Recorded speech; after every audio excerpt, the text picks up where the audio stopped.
Imagine owning all of the worst love songs ever recorded by the worst artist of our time. Walk along with me, my love, till we see the moonlight.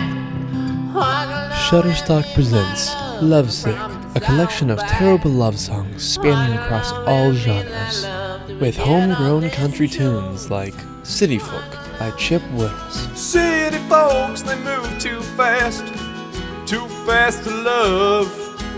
They've never felt the comfort of. Serenade your love with this awful tune. Save your loving for me. And who could forget Misery by Jernstequai? Oh, you left me, baby, right here on these tracks. And I know when you stepped on the train, you're the one, no turning back. You could own all of these miserable love songs on Betamax and 8-track for only 10 easy payments of $17.99. Order now.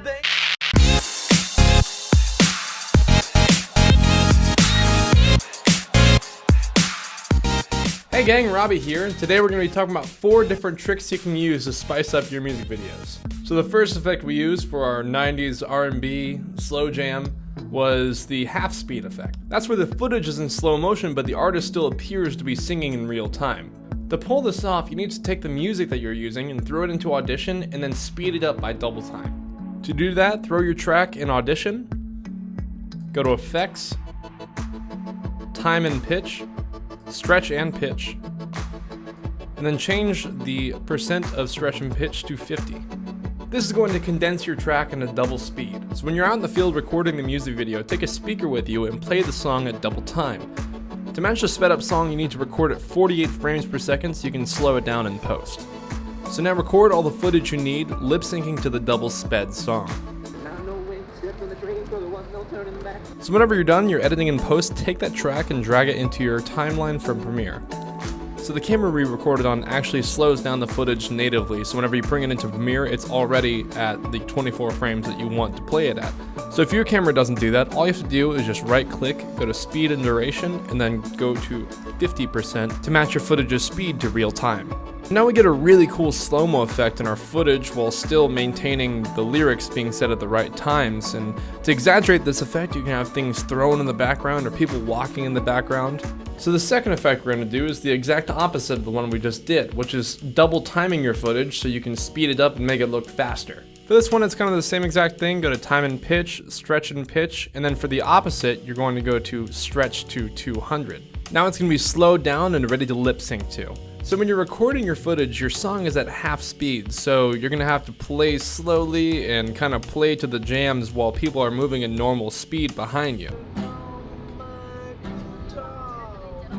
That way, whenever it's sped up, it looks like you're in normal time while everyone behind you is going very fast. Unfortunately, we weren't at a very busy place, so we didn't get that effect as clean as we wanted to. So if you want more exaggerated, try to get into a very crowded place like a city center or a mall. So like before, get your footage, put it into Premiere, and then get it onto your timeline. Now this one's going to be extremely slow because remember my camera natively imports it in slow-mo whenever you record at a high frame rate. So if your footage came in at regular speed, all I have to do is just go to speed duration and then change it to 200 to speed it up. But for my footage, to make it faster and to make it match, I have to go to 400 to make it real time.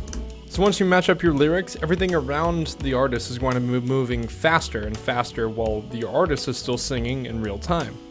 And I will note that's not real blood on my hat, and it's the only cowboy hat I owned, and it was used for a zombie short film, so I'm not a murderer cowboy.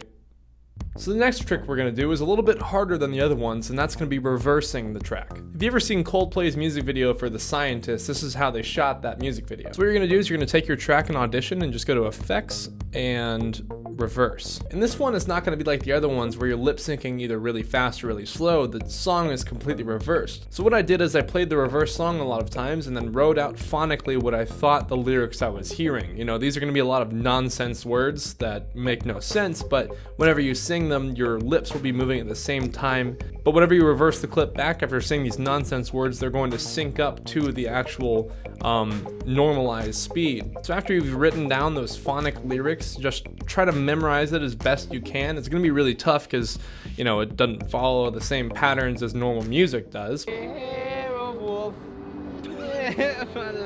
So now that you've memorized the song in reverse phonically, all you have to do is just do really cool things that you think would look really good in reverse. So in ours, we had a bouquet of flowers that we were picking the petals off of, so when we put it into reverse, it looked like we were putting the petals back onto the flower. So now that you have that clip, drag it into your timeline, and then right click, go to speed duration, and then just click the reverse speed checkbox. So now whenever your clip plays in reverse, your voice will, you know, kind of match up to the lyrics. It might not be exact because, you know, we're not professionals here, but it looked close enough where, you know, people are just going to be looking at the visuals more than your lips. Now there's a lot of really cool things you can achieve with using reverse footage. It's always going to be visually striking, and if you can have your mouth mimic the lyrics in real time, it's going to look really cool. Now for our final effect, it's going to be making our footage look like 8mm old school film. You don't have to speed up or slow down this footage, so all you have to do is just record in 24 frames per second. When you're recording, try to add a lot of movement in your choreography because this effect will cut down your frame rate significantly. So try to get people moving, walking, running, anything that will make it, you know, progress forward. So now that you have that clip, you're going to drag it into your timeline, along with your song, of course. So once you've synced up your footage and it looks correct, it's time to add the effect. To do that, we're going to go to our Effect tab and look at Posterize Time. Drag that effect and put it onto your clip. You can go to Effect Controls, and then minimize that frame rate down to about 8. Now when you play that clip, it's going to look old school and, you know, kind of just blocky like it's stop motion. Now to make it look like old film, Shutterstock actually has a pack of film emulsions that you can put over your footage to make it look like that old school, you know, brownie 8mm Super 8 type footage. Click on the link in the description to check that out. So here I have a 16mm film emulsion that's really dirty, and we're going to just place it over the top. So now that we have our film emulsion over our clip, we have to blend it into our bottom clip. So to do that, go to our opacity blend mode, and we're going to click multiply. So now that we play it, it's going to look like it's that old school film look. Now make sure to put the posterize time effect on your film emulsion as well so it can match up evenly. Since the other one was going to be 8 frames per second, we're going to make this one 8 frames per second. Now to make this transfer over the entire clip, just Control-C and then Control-V it down the timeline. Now when it plays, it's going to look like that old school film look, like it's, you know, recording in 8 frames per second, like you're recording on an old 60s brownie family home movie kind of thing. It's very popular with the hipsters nowadays. And as always, you can put a really cool LUT over it to really encapsulate that film feel and, you know, that homegrown American style.